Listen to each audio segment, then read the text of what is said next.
This is CarX Street. We're here on PlayStation 5 Pro. Be sure to like the video. Subscribing is great as well. So this is an open world racing experience from the folks that brought you a very technical racing game, which was CarX Drift, which is all about drifting.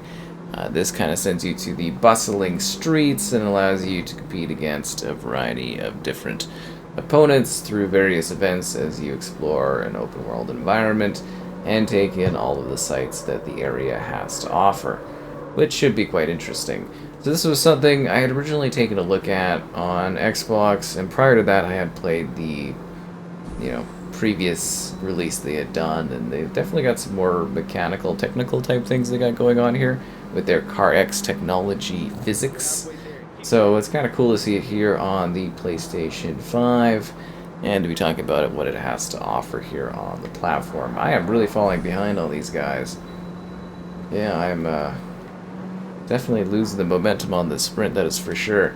You join a part of StreetNet, a unique system for street racers, as you aim to gain rep and grow your influence in the area. Ooh, this is going to be a close one. So off the bat, you pick from a variety of different cars, you get like a few different options, and then you just go in there and you try to be the best. So you're here in Sunset City, you sit behind the wheel of these various vehicles, taking in the environments, the day, the night, its cycles. Feel like a king of the road. I know, right? Mountain slopes, highways, bustling streets. Kind of exciting. It's sort of like a little bit of a multiplayer integrated thing, 16-player kind of multiplayer setup for the scenario. And let's get out there and start exploring the open world area and taking in what it has to offer, which should be pretty exciting. Yeah, CarX Drift Racing Online is what this is, their open world take on the concepts that they had there. It's a neat kind of little bit smaller scope, but still pretty large in terms of like racing open world. It's kind of neat. Yeah, that's great. Let's get out there and start driving. Oh, you want me to join a club? This is Roxy Foxy from the Wild Junior. Roxy Foxy? Oh, was he? And I lost, so you can enter my races now. Get out there and show us what you can do. Who knows? You might even make it into the StreetNet Elite. I hope so. That's all I ever wanted to be, was part of the RaceNet Elite. So yeah, no, you get this large-scale environment that you can explore. The world kind of changes between day and night as you kind of go along it. I think during the night there's like a couple of sections where you get to take in like fireworks and stuff. It's actually quite a decently interesting sign-up, and they throw you right into the action pretty quick. Like, there's not really a lot of waiting to get into it. You're just kind of like, you're driving, you get your car, you race, and then you're, basically doing these different events and these different challenges and taking in the open world. I think I need to be a bit more subtle on my my e-braking out here, I'll tell you that much. Yeah, taking a little hard. Anyways, so we've got two different graphical settings. This is your quality mode. I would recommend just playing quality mode. It's 1440p at 60 FPS.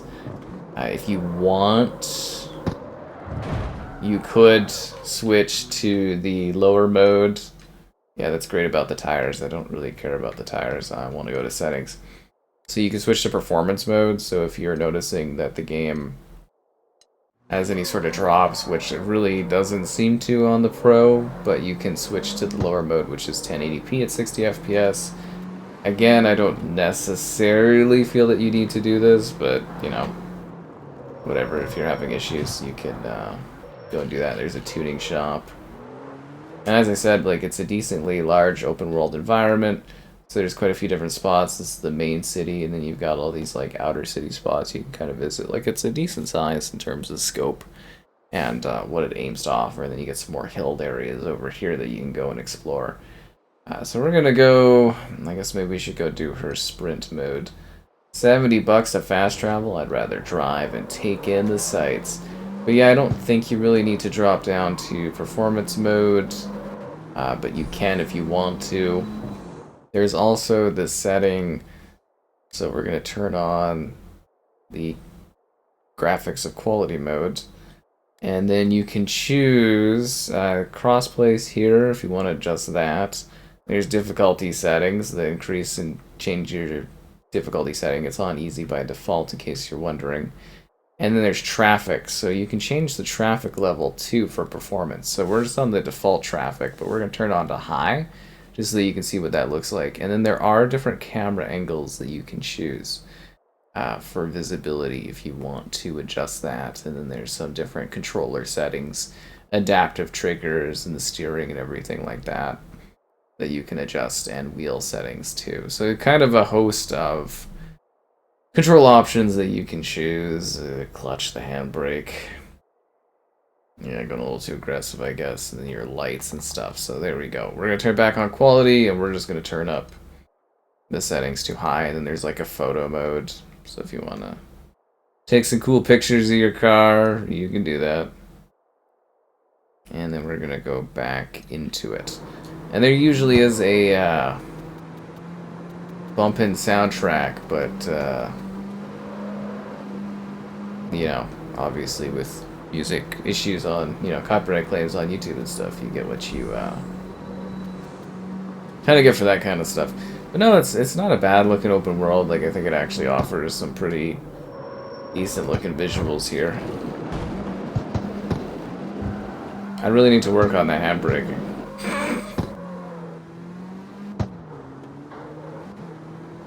Alright, but anyways, we're gonna do that one race as soon as we get over into town. A new gas station unlocked, that's what I'm talking about, but it appears to be underneath the main area there. But yeah, you can turn up the traffic density a little bit if that's something where you need there to be more vehicles. Although now it seems like we're kind of missing out on traffic. I did turn that up, right? It'd be funny if I had turned it all the way down. Controls, game, measurement system, metric, traffic off. Oh wow, that was a mess up on my part. I was like, where is everybody? That's hilarious. Okay, here we go. Yeah, so traffic, there we go. Now we're having a much busier, livelier environment. Okay, you gotta admit that's kind of hilarious. I was like, where'd everybody, where are they all? And that would explain why it got really empty. Oh, there's like property that you can like kind of interact with and stuff. I don't know if you necessarily want a lot of traffic unless you're doing like free driving, but you know, it does add to the environment, and it does seem like the Pro handles it pretty well. I mean, these settings are, you know, essentially going to be the same for like the base PlayStation 5 for stuff, but you know, it's not necessarily fully taking advantage of the Pro, but you know, you get an extra little bit of overhead and stuff in case there's anything that needs to smooth out, which is kind of nice. This is my race. I got this. As long as there's no corners, I try to take overly aggressively. Just put it this way, yeah, I need to work on my drifting skills. What? No, that wasn't even that thing. Other than that, like visually, I think it looks fine. There are little bits of like popping through the environment that you will kind of notice, I think, to a degree, but maybe not. People won't if you're driving by really quickly. You might not notice that. Obviously, you saw lots of fine-tuned settings that you can choose. Like, it's a pretty straightforward setup, but like, no, I do like what this game kind of has set up and going for it. You know, I kind of enjoyed playing it a bit on the Xbox side of things, and it's nice to be back here taking another look at the game, because I had well, I was told ahead that it'd be coming to PlayStation as well, and I was like, oh cool, you know, I'll come in and take a look at it and see how it is. There we go. It's a little bit better of a way to take a corner than doing the high-end insane handbrake kind of thing there, but I'll take that easy win. Nice. Getting those points, what can I say?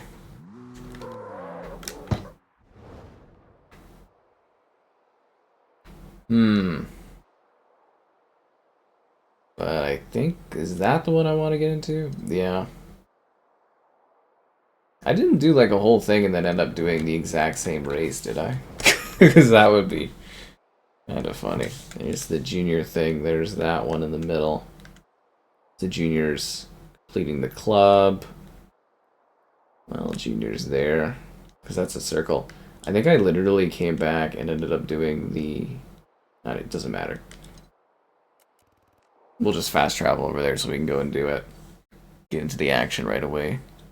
Oh, there's lots of tuning options too. Like you can furtherly personalize your car and stuff.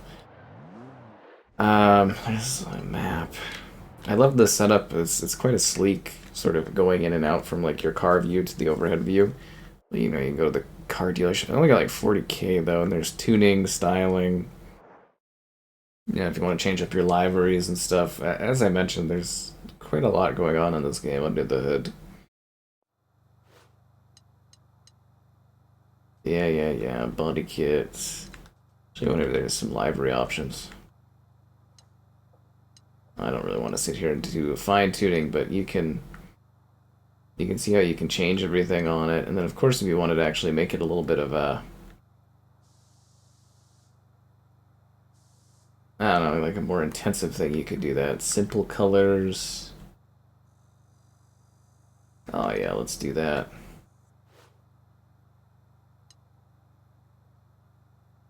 Yep. Cool. And then when you're done with your customization, you get right out there and you keep driving along, which is pretty sweet.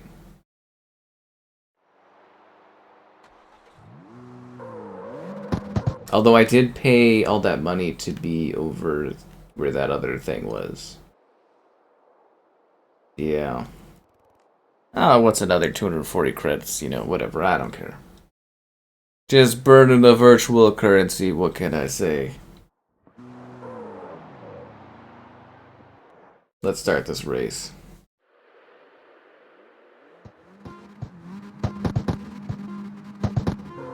I feel faster because I put a new coat of paint on my car, so that, like, obviously, you know, it's like driving 90% of it's just psychological.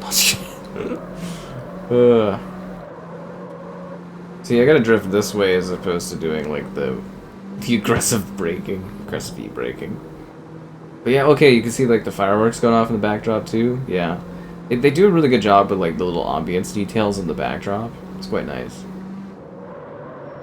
Okay, that was a time to, Okay, well, yeah, messed that up a bit.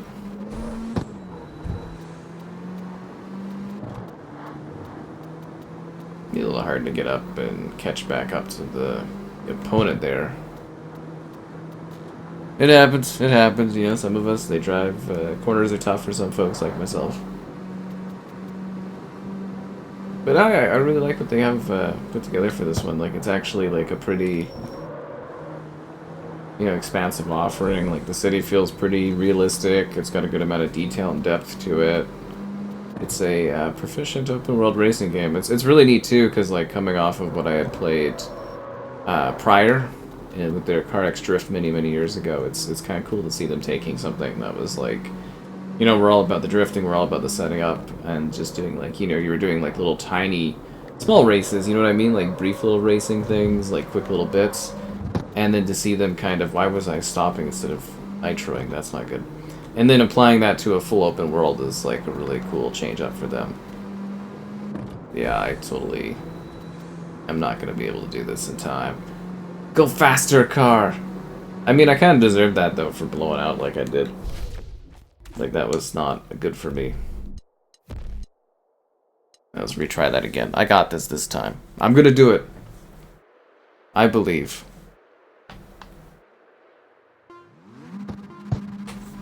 Let's just not blow that first corner. We'll be totally good.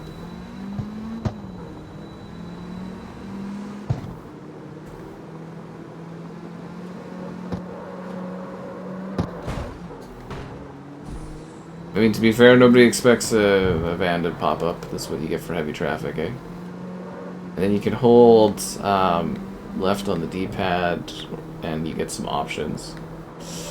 Some quick choices. I accidentally just clicked down and reset the checkpoint. That is on me. Yep, kind of just blowing the race there. No big deal. It's a sprint, but obviously I'm not taking it seriously.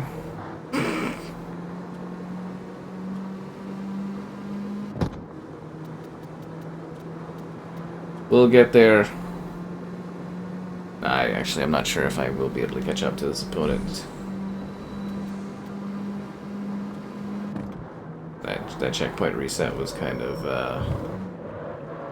not the smartest move. I'll put it out there.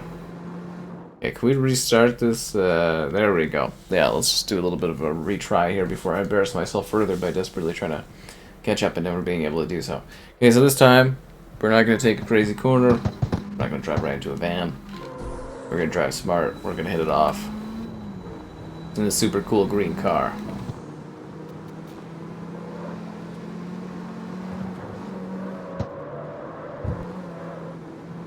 So anyways, yeah, I think you'll kind of have fun if you're looking for like a little bit of a different open world racing game, you know, one that does something a little bit differently. They got some neat tech as far as some of the, you know, their special CarX technology. I think it just kind of gives a little bit of different feeling and handling that they're, you know, trying to provide something a little bit more realistic. And then on top of that, deep levels of personalization, customization, tuning, multiplayer integrations, decently sized open world that's got like depth to it. It actually feels like a decently realistic, livable world, if that makes sense, that you're just sort of driving by with set dressing.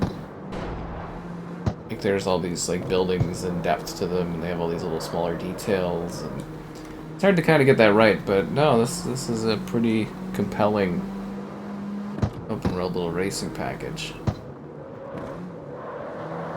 It would be neat if they did take more advantage of the Pro here, but I think this looks fine, honestly. It runs fine too. I don't think you're really going to have any real technical hurdles as far as performance goes. See, I got this time, I think, unless all of a sudden out of nowhere this guy starts speeding up in a scary way, but I doubt it. I don't love the way the lights in the city look and everything like that. Like, the game looks nice whether you're in the daytime or you're at nighttime. Finished first, that's what I'm talking about. First try, am I right? Yeah, definitely did not need to try a few times over, not at all. That was racing perfection is what that was. Racing perfection. Route to the club race. Single drift. So go back to the club. I guess you should probably go do another race. It actually does get like pretty busy in the high traffic density mode. I will tell you that. That's kind of nice. I mean, it adds to it just as far as like being a little bit more realistic, but it makes it a lot harder to weave through traffic. Like you're gonna have to buckle up and put a little bit more skill into it, otherwise you're just gonna be slamming into things. But a lot of the time in open world racing games, yes, sometimes it's for performance. Sometimes it is also for like, you know, actually allowing you to be able to drive through the environment with not hitting 4 billion things along the way. But yeah, I like the traffic density like this. I wish other racing games actually offered this sort of a choice. And you can kind of choose like how many other vehicles you wanted racing around and everything. Be pretty cool. Remember guys, you're supposed to stay to the road, but like you can go off the road if you want. The game offers it all. But yeah, I like the vibe this one's got going for it. Running great here in the PlayStation 5 Pro. Looks nice. Handles decently well. Obviously I need to work on my corner turning and stuff, but you know, that's a me issue. But I think they've actually got like a pretty nice little open world racing game going on, and it's cool to see, you know, different offerings and stuff outside of the usual suspects that you would get, and to see some different, you know, franchises grow a bit is kind of always a cool thing in gaming and in game racing, yeah.